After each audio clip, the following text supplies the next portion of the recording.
ABS-CBN News and Current Affairs. Panig sa katotohanan. Panig sa bayan. Live mula sa ABS-CBN News Center, Manila, Julius Babaw, Ed Bailon at Karen Davila. Ito ang TV Patrol World!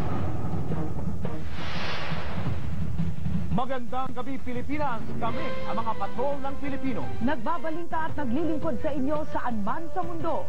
Samantala, ilan lang ang mga taga-oposisyon na sumama rin sa rally ng mga militante. Live mula sa Claro M. Recto, Maynila, nagpapatrol si George Carino. Julius, ang mga eksena ng inyong natunghayan sa nakalipas sa maghapon ay maaaring magpaulit-ulit pa sa mga susunod na araw dahil nga hindi na naman natupad ng mga militante ang kanilang ambisyon na mapasok ng tuluyan ng tulay ng Menjola. Kung kaya't inaasahan na ang mga paluan at ang lusuban ay muling mauulit sa makasaysayang tulay ng Menjola. Kahapon pa sinabi ng oposisyon hindi sila sasali sa marcha sa Menjola pero hindi nakatiis itong sina Linggoy Alcuaz at Tres Cortes ng FPJ Movement. Sa welcome rotonda nagsimula ang kanilang kilos protesta pero dito pa lang binara na sila ng mga pulis. Kaya heto, todo handa na si Alcuaz, kompleto sa face mask at may payo pa sa mga sasabak sa Menjola. Alam niyo ako, pikon ako eh. Pag nasasaktan ako, bumabawi ako.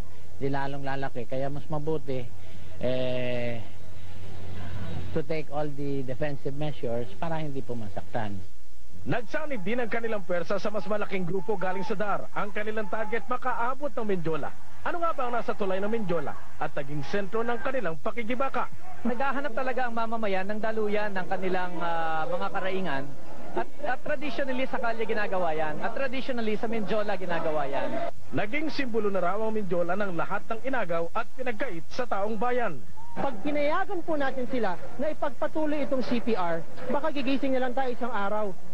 Wala na tayong mga karapatan, iba na ang pamamalakad ng gobyerno. Kahapon pa sinabi ng oposisyon hindi sila sasali sa marcha sa Menjola pero hindi nakatiis itong sina Linggoy Alcuaz at Tres Cortes ng FPJ Movement. Sa welcome rotonda nagsimula ang kanilang kilos protesta pero dito pa lang binara na sila ng mga pulis.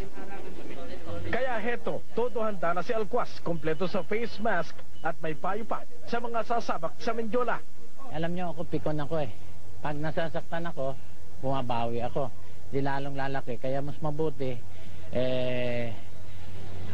to take all the defensive measures para hindi po masaktan. Nagsanib din ang kanilang pwersa sa mas malaking grupo galing sa DAR. Ang kanilang target makaabot ng Menjola. Ano nga ba ang nasa tulay ng Menjola at naging sentro ng kanilang pakikibaka? Naghahanap talaga ang mamamayan ng daluyan ng kanilang mga karaingan. At traditionally sa kalye ginagawa yan. At traditionally sa Menjola ginagawa yan. Naging simbolo na raw ang Menjola ng lahat ng inagaw at pinagkait sa taong bayan. Pag pinayagan po natin sila na ipagpatuloy itong CPR, baka gigising na lang tayo isang araw. Wala na tayong mga karapatan, iba na ang pamamalakad ng gobyerno.